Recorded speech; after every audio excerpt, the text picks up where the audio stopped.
मैं आशीर्वाद करती हूँ बड़ी राजकुमारी नयनतारा, आप बहुत ही शांत स्वभाव के होंगे। और तीनों को ही अपनी शक्तियों को लेकर काफी अहंकार थी।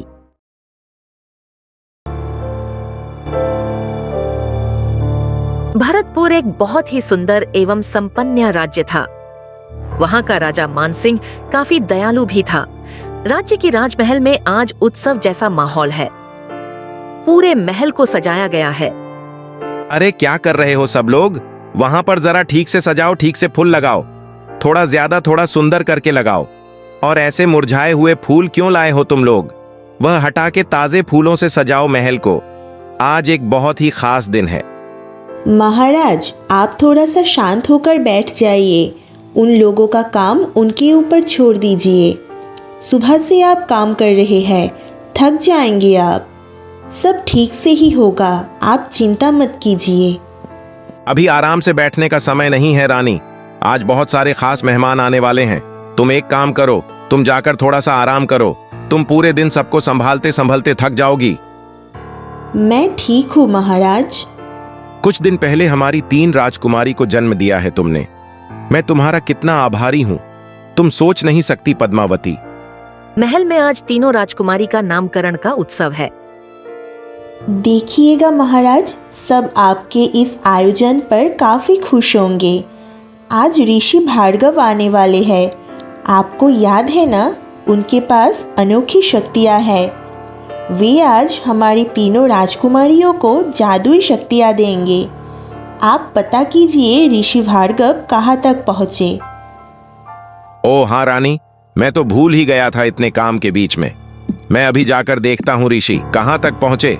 सुनो मंत्री, तुम यह सब आयोजन देखो। मैं खुद देखकर आता हूँ कि ऋषि भार्गव कहाँ तक पहुँचे हैं, और मेरे आने तक सारी तैयारियां हो जानी चाहिए। ठीक है, मैं सब व्यवस्था अच्छे से देखता हूँ। कुछ देर बाद कार्यक्रम शुरू हो जाता है।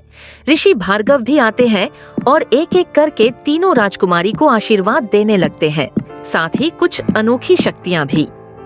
मैं आशीर्वाद करती हूँ बड़ी राजकुमारी नयनतारा, आप बहुत ही शांत स्वभाव के होंगे और आपकी अनोखी शक्ति होगी कि आप सबको बहुत ही आसानी से सुला सकते हो, कभी भी और कहीं भी। आपको बहुत बहुत धन्यवाद ऋषिवर। आपने हमारी बड़ी राजकुमारी को बहुत ही अच्छी आशीर्वाद और शक्ति दिया है। आपने हमारे आमंत्रण स्वीकार किया है, इसे मैं बहुत ही खुश हुआ हूँ। आपको हमारा प्रणाम।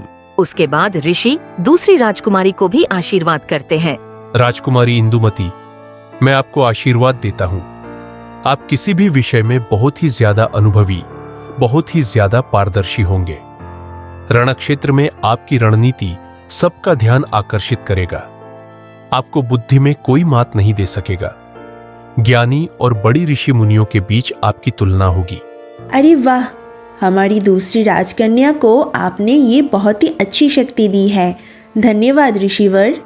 अब हमारी छोटी राजकुमारी ईरा की बारी है। मैं आशीर्वाद करती हूँ, आप होंगे बहुत ही शक्तिशाली। आपको कोई भी आसानी से नहीं हरा पाएगा। आपकी शक्ति 100 सिपाहियों की बराबर होगी। महाराज, आपकी यह राजकुमारी किसी भी युद्ध को जीतकर ही लौटेगी। आपका कोई पुत्र नहीं है, यह बात आपको कभी भी एहसास नहीं होने देंगी आपकी छोटी राजकुमारी। आपका बहुत बहुत धन्यवाद रिसीवर। आपने बहुत ही अनोखी शक्तियां दी हैं मेरी राजकुमारियों को। मैं बस यही चाहता हूं कि वह तीनों को हर सुख मिले और बेशांति से वह बड़े हो जाए। दीर्घायु हो, स्वस्थ रहो, सुखी रहो आप सब लोग। ऐसे ही दिन बीतते जाते हैं। तीनों राजकुमारियां अब बड़ी हो चुकी है, लेकिन वह तीनों एक दूसरे को बिल्कुल भी सहन नहीं कर पाती थी। हर वक्त बस लड़ती रहती थी। अरे, मेरे कमरे में कौन आया था? मैंने कितने अच्छे से सब कुछ ठीक किया था। इंदुमती, ईरा, कहाँ हो तुम लोग? जल्दी से इधर आ जाओ। आपको किसने कहा कि मैं आपके कमरे में आई थी? मेरे पास और भी बहुत सारे काम है, समझे आप? हाँ, मैं आई थी। मुझे एक किताब नहीं मिल रही थी, इसलिए मैं आई थी। इतना पढ़ के क्या करोगी तुम? दोबारा मेरे कमरे में मत आना, वरना मैं तुम्हें हमेशा के लिए सुला दूंगी। देखो दीदी, आप बड़े हो, इसलिए आप हमेशा मेरे साथ ही ऐसा क्यों करते हो? ईरा को तो आप कुछ नहीं कह पाते हो। लगता है आप उसकी शक्तियों से डरते हो। तीनों राजकुमारियां हमेशा ऐसे ही छोटी छोटी बात पर हमेशा लड़ती रहती थीं। फिर से क्या हो गया तुम सबको? क्या तुम सब मिलके अच्छे से नहीं रह सकती? हर दिन कुछ ना कुछ। माँ, आप ही बताइए, मेरी जैसी शक्तिशाली लड़की ऐसे दुर्बल लोगों के साथ कैसे अच्छे से रह सकती है? तुम सब जाओ यहाँ से। माँ, आप भी जाओ। इनके साथ अच्छे से रहने से अच्छा है मैं सो लेती हूँ थोड़ी देर। हाँ माँ, मैं भी अपने कमरे में किताबें पढ़ने के लिए जाती हूँ। इनके जैसे मूर्ख लोगों को अपना बहन कहते हुए भी मुझे शर्म आती है।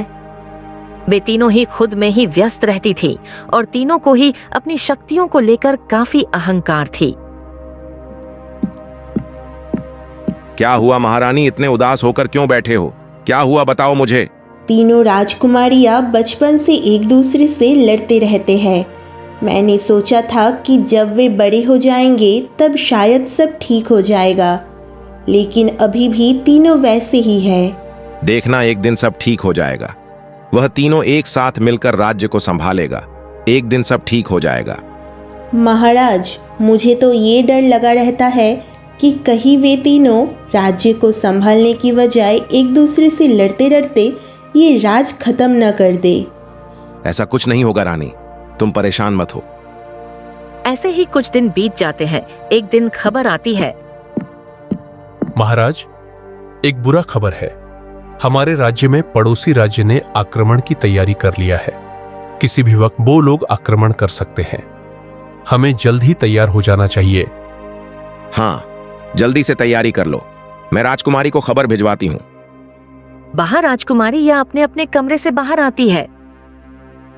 इतनी शोर क्यों है? मैं ठीक से सो भी नहीं पा रही हूँ। इतने में ही दासी आकर कहती है, राजकुमारिया, हमारे राज्य में पड़ोसी राज्य ने हमला करने की सारी तैयारियां कर ली है। पता नहीं क्या होगा अब। मैं जाकर पिताजी से बात करती हूँ। मुझे युद्ध में जाना पड़ेगा क्योंकि मेरे अलावा युद्ध में कोई भी नहीं जीत पाएगा। तुम लोग आ गए? क्या तुमने सुना क्या हुआ?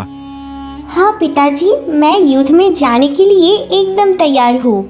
तुम युद्ध में जाकर क्या करोगी? वहाँ जाके सबको सुला दोगी। तुमसे कुछ नहीं हो पाएगा। हाँ, तुमसे कुछ नहीं होगा। पिताजी, आप मुझे जाने की आज्ञा दीजिए। मैं ऐसी रणनीति बताऊंगी कि हमारे सिपाही जीत कर ही लौटेंगे। इन सब से कुछ नहीं होगा। तुम लोग भूलो मत कि मैं तुमसे अधिक शक्तिशाली हूँ। वो तीनों फिर से लड़ाई शुरू करते हैं। यह देखकर महाराज बहुत ही परेशान होते हैं। तुम लोग लड़ाई मत करो। अभी लड़ाई करने का वक्त नहीं है। अभी हम सबको राज्य के बारे में सोचना चाहिए। तुम सबकी शक्तियों की हमें जरूरत है अभी। पिताजी ने सही कहा है। अभी हमें मिलकर काम करना चाहिए। इस तरह से लड़ाई नहीं करनी चाहिए। ठीक है राजकुमारी इंदुमती, राजकुमारी ईरा, हमें मिलकर काम करनी चाहिए। ठीक है राजकुमारी नयनतारा, राजकुमारी इंदुमती, हम सब मिलकर काम करेंगे। राजकुमारी इंदुमती, आप बताओ कि हम कहाँ से शुरू करेंगे ताकि हम आसानी से जीत सके। कुछ दिन के अंदर ही तीनों राजकुमारी अपना शक्ति एक साथ प्रयोग करके आसानी से पड़ोसी राज्य को हरा दिया। पिताजी, हम सब ने पड़ोसी राज्य को आसानी से हरा दिया। राजकुमारी नयनतारा जिस तरह से हमारे राज्य की घायल सिपाही को ठीक कर रही थी और उनके सिपाहियों को सुला दे रही थी, वो काबिलिए तारीफ थी। और राजकुमारी इंदुमती ने जिस तरह से युद्ध की परिकल्पना की थी, उससे हम आसानी से जीत पाए। और राजकुमारी ईरा भी इतनी शक्तिशाली है, ये तो हम लोग समझ ही नहीं पाए। देखा रानी, मैंने कहा था ना। देखना, एक दिन तीनों बहनें मिलकर काम करेंगे। हाँ महाराज, आपने सही कहा। देखा राजकुमारियों, तुम लोग अगर एक साथ मिलके काम करोगी तो हमेशा जीतोगी। हाँ माँ, हम लोग समझ गए। हम आज से बिल्कुल भी लड़ाई नहीं करेंगे। उस दिन के बाद से सब लोग खुशी खुशी रहने लगते हैं।